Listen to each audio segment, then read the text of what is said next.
અમદાવાદના પશ્ચિમ વિસ્તારમાં વરસાદી છાંટા પડ્યા છે। ગોતા વિસ્તારમાં છૂટોછવાયો વરસાદ જોવા મળ્યો છે। શહેરના અન્ય વિસ્તારોમાં પણ છૂટોછવાયો વરસાદ પડ્યો છે।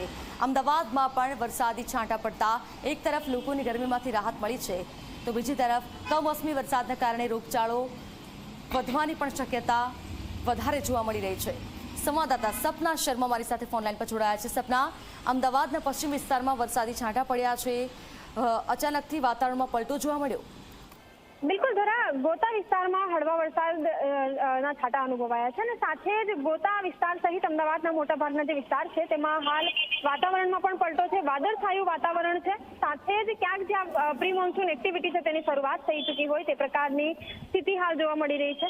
હવામાન વિભાગે 2 દિવસ સુધી વરસાદની આગાહી કરી હતી, જો કે અમદાવાદને તેને સામેલ કરવામાં નહોતા આવ્યા, પરંતુ તેની સાથે સાથે હાલ જે પ્રમાણે વરસાદની શરૂઆત થઈ ચૂકી છે, હળવો વરસાદ પણ જે રીતે પડ્યો છે એના કારણે જે કેરીનો પાક છે એના ઉપર અસર પડી શકે છે, કેરી જલ્દી બગડી શકે છે।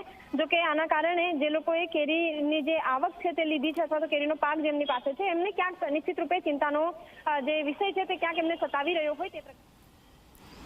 બિલકુલથી સપના, આભાર આપનો।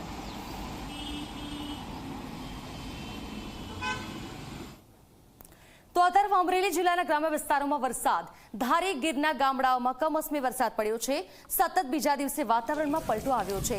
દલખાણિયા સાથે આંબાગાળા, પાણિયામાં માવઠું પડ્યું। મીઠાપુર સહિત આસપાસના તમામ ગ્રામ્ય પંથકમાં વરસાદ જોવા મળ્યો છે।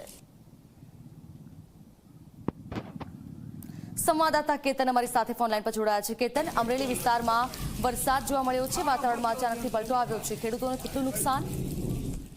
બિલકુલ ધરા, અમરેલી જિલ્લામાં આજે સતત બીજા દિવસે ધારીના ગ્રામ્ય જે વિસ્તારો છે તેમાં વાતાવરણમાં પલટો આવ્યો હતો। ખાસ કરીને ધારીના જે ગ્રામ્ય વિસ્તારો છે, દલખાણિયા, આંબાગાળા, પાણિયા, મીઠાપુર, દુધાળા, સુખપુર, તરસંગડા, ગઢિયા ટાઉન સહિતના જે ગ્રામ્ય વિસ્તારો છે તેમાં કમોસમી ઝાપટા પડ્યા હતા, જેને લઈને જે કેરીનો પાક છે તેમાં નુકસાન થવાની ભીતિ સેવાઈ રહી છે। જી બિલકુલથી આભાર આપનો તમામ જાણકારી માટે।